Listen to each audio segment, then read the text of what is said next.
Hey, this is Mike from Bubba the Wolf, and today we're going to compare some passive pickups. To answer those questions you might have, should I upgrade my pickups? How much of a difference is it going to make? Should I just keep the stock pickups in there and save my money and upgrade my amp or buy an overdrive pedal? And that's what we're going to look at today.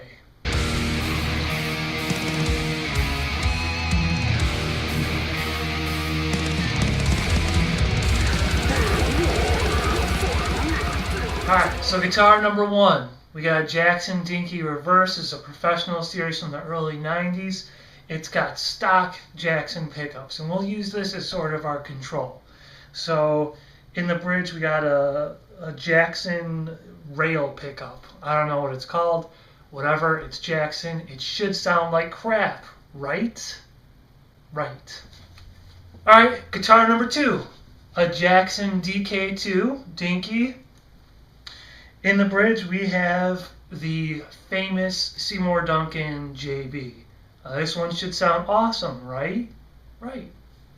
Guitar number three, we have a Jackson PS4. This is just like the Dinky Reverse. The specs are almost identical. In the bridge, we have a Seymour Duncan distortion. Now the fourth and final guitar, we have a Jackson DK-MG. This is another reverse headstock guitar. I guess you can tell by now that I have a thing for reverse headstocks, and I do. In the bridge, we have a DiMarzio X2N. So I picked these four guitars because they're all basically the same guitar, at least in terms of the specifications. The only one that's a little different is this one. This one has a basswood body, where the other three Dinkies all have alder bodies. Still with a maple neck, still with a rosewood fretboard, essentially the same guitar. Now, if you think about wood quality and pickup quality, this one should sound the worst because basswood has the worst reputation, at least from what I've seen on the internet. And since we're just working with the stock pickup, same thing. We should have the worst sounding results with this guitar by all tone snob standards. And when I say tone snob, I'm not really trying to be a jerk here because I buy gear too, so I guess I'm guilty of that as well. Second reason that we're sticking with these four guitars is that these all have passive pickups. So while I have guitars with EMGs in them, I'm not going to bring those into this comparison because I just want to do passive versus passive. And since these four guitars are almost identical, I figure that's a good place to start. Here's my disclaimer before we go any further into this video. I'm not a professional. I don't mix and master and record bands for a living. I'm not going to show you some new exciting miking techniques. And I'm not here to show off my gear. I'm a hobbyist. I record and demo my own songs for my band, and then we go and record them and play them live and all that stuff. So that's the point of view of this video. So if you're expecting some pro tips, alright, here's the setup. The guitars are going to go into the tuner, tube screamer, noise gate, sonic stomp. Now, the settings on the tube screamer, all at 12 o'clock. Same thing with the sonic stomp. All settings are at 12 o'clock, except for the noise gate. I have it set just high enough so that when I stop and I hit a palm mute that there's no feedback. Now, as for the amp, I'm using my Mesa Boogie dual rectifier. I'm on channel 3. Let's see. Presence is about 10 o'clock. Gain is about 2 or 3 o'clock. Same with the treble. The mid's at about 10. Bass is at noon. And I have the master turned all the way up, and then I just kind of control the volume from the main output switch. So now that this is set up, I'm not changing that. Okay, so I won't adjust any of the knobs here on the amp or on the pedals. Now, the mic I have is an SM57. It's going into a Randall cab with vintage 30s. Mic position is basically, hold on one second. That's probably better. Okay, so the mic is positioned pointing almost directly at the center of the cone. This is the bottom right speaker. Okay, again, I'm not a professional. I'm not trying to excite you with my miking technique. I'm just trying to give you the basics here. Okay, then the mic goes from the cabinet over here into my non-remarkable, non-awesome, not amazing, just your regular everyday Line 6 UX2 interface. Okay? So that's the setup. The song I'm going to be playing along to is called Scorched Earth Ceremony by Blood of the Wolf. That's my band. If you like the song, check us out.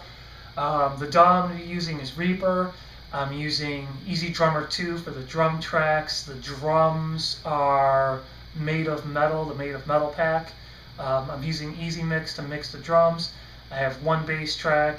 I'm not going to do any compression, no EQ, no effects on the guitars. So what you'll hear is the raw tracks in the mix, and then later I'll take the guitars out of the mix, and you can just hear the guitars so that we can hear how the pickups sound against each other.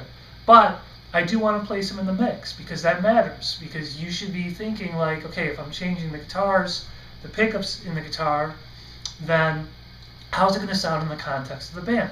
Because it doesn't really matter if you're just playing in your bedroom. Who cares?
Alright, so here are my conclusions.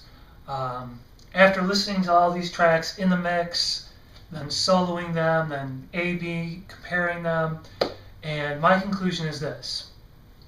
In the mix, it's very hard to hear the differences between the different pickups.